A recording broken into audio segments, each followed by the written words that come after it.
Hello बच्चों। तो आज के इस वीडियो में हम बात करने वाले हैं एक ऐसे इंपॉर्टेंट क्वेश्चन के बारे में जो बोर्ड एग्जाम में भी पूछा जाता है। ये क्लास 12th का एक महत्वपूर्ण टॉपिक है जिसके बारे में हम लोग इसके पहले हम लोग शॉर्ट नोट में पढ़ चुके हैं, लेकिन आज यहाँ पर हम डिफरेंस पढ़ने वाले हैं। Difference between monocarpic and polycarpic plant means difference between monocarpic and polycarpic plant के मीन्स हम लोग जो है अंतर पढ़ने वाले हैं। यहाँ पर मोनोकार्पिक और पॉलीकार्पिक प्लांट के बारे में अंतर पढ़ने वाले हैं। तो सबसे पहले हम बात करते हैं मोनोकार्पिक प्लांट कौन से होते हैं और पॉलीकार्पिक प्लांट कौन से होते हैं। इसके बारे में ऑलरेडी जो है हम लोग डिस्कस कर चुके हैं। तो यहाँ पर हम लोग डिफरेंस पढ़ते हैं। जैसे यहाँ पर पहला पॉइंट दिया गया है कि ये पूरे जीवन काल में केवल एक बार पुष्पन करते हैं। मीन्स मोनोकार्पिक प्लांट का मीन्स ही होता है कि पूरे जीवन काल में, मोनोकार्पिक का मतलब होता है एक बार पुष्पन का आना। दूसरा हम यहाँ पर पॉलीकार्पिक का बात करते हैं, ये पूरे जीवन काल में कई बार पुष्पन करते हैं। मीन्स एक से अधिक बार। जैसे आम का पेड़ हो गया है ना, तो उसमें कई बार फल लगते हैं। एक ही पेड़ में कई बार फल लगते हैं। ये नहीं कि एक बार फल लग गए फिर सूख जाएगा, फिर दूसरा पेड़ लगाओ आम का, फिर दूसरा आम का पेड़ तैयार होगा, फिर उसमें एक बार फल लगेंगे फिर सूख जाएगा, ऐसा नहीं होता है। तो इसमें क्या होता है, एक बार आम का पेड़ लगा लिए तो उसमें कई बार फल आते रहते हैं। लगभग 40 साल, 50 साल, 200 साल तक आते रहते हैं। तो ये पूरे जीवन काल तक में कई बार पुष्पन करते हैं, या पुष्पन के बाद में जनन करते हैं, या पुष्पन के द्वारा जनन करते हैं।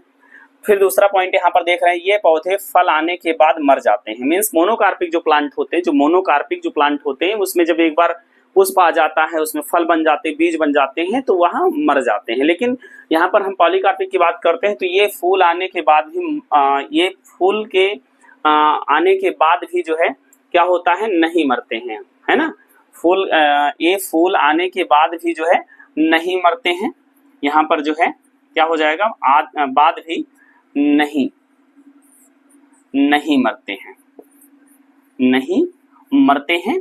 और इसमें क्या होता है, फूल आ जाते, फिर फल लग जाते, फल अलग हो जाते, पक जाते हैं, और फिर से यहाँ पर अगले साल जो है फल की तैयारी के बाद में जो यहाँ पर फल को जो है अगले फल तक का जो टाइम होता है उसे प्रिपरेशन पीरियड कहते हैं।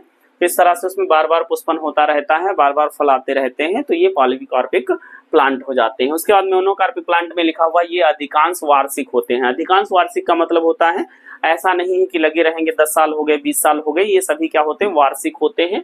मीन्स यहाँ पर हम बात करेंगे एनुअल होते हैं। कुछ 3 मंथ हो जाएगा, 4 मंथ हो जाएगा, है ना। तो यहाँ पर फिर ये देखते हैं, ये अधिकांश 12 मासी होते हैं। 12 मासी का मतलब होता है 1 साल से ज्यादा, 2 साल, 4 साल, 5 साल, 10 साल, 20 साल, 50 साल, ऐसे। तो जैसे में देख रहे हैं इसमें गाजर, धान, गेहूं, मटर, मूली, बांस इत्यादि एटसेट्रा।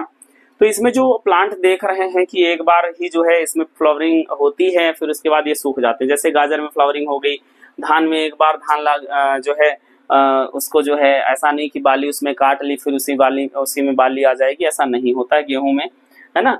मटर में भी जो है ऐसा नहीं होता है, जल्दी सूख जाती है एक बार। और मूली भी जो है, ठीक है। तो इस प्रकार से यहाँ पर जैसे आम हो गया, अमरूद हो गया, इसमें एक बार फल लग जाए, फिर अगले सीजन में फिर से लग जाते हैं, फिर अगले सीजन में लग जाते हैं। तो ये हमारे पॉलीकार्पिक प्लांट होते हैं। आई होप आप लोग समझ चुके होंगे difference between polycarpic and monocarpic plant. तो आप लोगों को ये वीडियो कैसी लगी और ये कंटेंट कैसा लगा, अगर आप किसी विशेष राय देना चाहते हैं तो कमेंट में आपकी राय का वेलकम है। और फिर मिलते हैं एक नई जानकारी के साथ, तब तक के लिए bye bye and take care.